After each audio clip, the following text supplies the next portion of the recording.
Hola, ¿qué tal amigos? ¿Cómo están ustedes? Permítanme presentarme. Mi nombre es Marco Antonio Robles, profesor investigador en el área de la filosofía y las humanidades. Y este es un nuevo canal de filosofía política que busca presentar a ustedes una alternativa distinta en relación a lo que podemos encontrar en la mayoría de los medios de comunicación, sobre todo en esta gran industria de cadenas televisivas. Y esto es porque, lejos de abocarnos a estos esquemas tan reiterados y repetitivos que podemos encontrar en la mayoría de los politólogos modernos, nosotros nos abocamos a una teoría de mayor profundidad, nos abocamos a una teoría de fundamentos, que es lo que podemos encontrar propiamente en la filosofía, entendida esta como una teorización de causas últimas, hasta el fondo,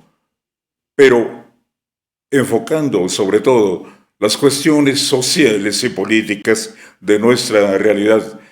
en esta tentativa que presentamos a ustedes como un proyecto inédito, filosofía política. Al mismo tiempo,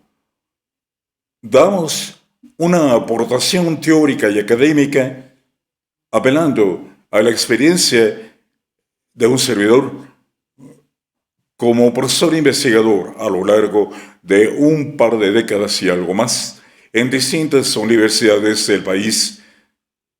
tanto públicas como privadas, en donde hemos podido desarrollar distintas líneas de investigación en la filosofía, entre las cuales destaca sobre todo teoría del conocimiento, muy cercana a la filosofía de la ciencia, por supuesto la filosofía política, pero adentrándonos también de una manera intensa en lo que es la filosofía de la cultura y el estudio filosófico de la modernidad, para entender precisamente en un sentido amplio y profundo lo que viene aconteciendo con la humanidad, tanto en sus estructuras socioculturales como en sus estructuras propiamente políticas. Así pues, haremos una sucesión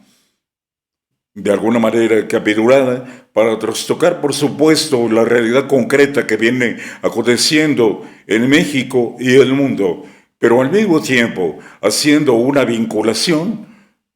con antecedentes sociales e históricos que tenemos que tener presente para poder comprender con un enfoque más profundo lo que viene aconteciendo en el país y el mundo. De alguna manera, hacemos una revisión crítica de la modernidad, no solamente un análisis particular de sucesos aislados en la política. Así pues, nos permitimos aportar un cierto nivel teórico-académico para tratar de compartir y extender mayor rigor en los análisis y en la perspectiva que nos permita entender mejor la sociedad y la política de nuestros días. Creemos con firme convicción que el nivel de comprensión puede elevarse y ampliarse en nuestra sociedad y, por supuesto, en muchos otros lugares del mundo. Así pues, reiteramos nuestra cordial invitación para que nos acompañe en cada una de nuestras sesiones. Contando con su presencia, seguramente encontraremos una forma de retroalimentar de una manera más interesante y más humana lo que viene aconteciendo con nuestra realidad. Por su atención, muchísimas gracias y hasta pronto.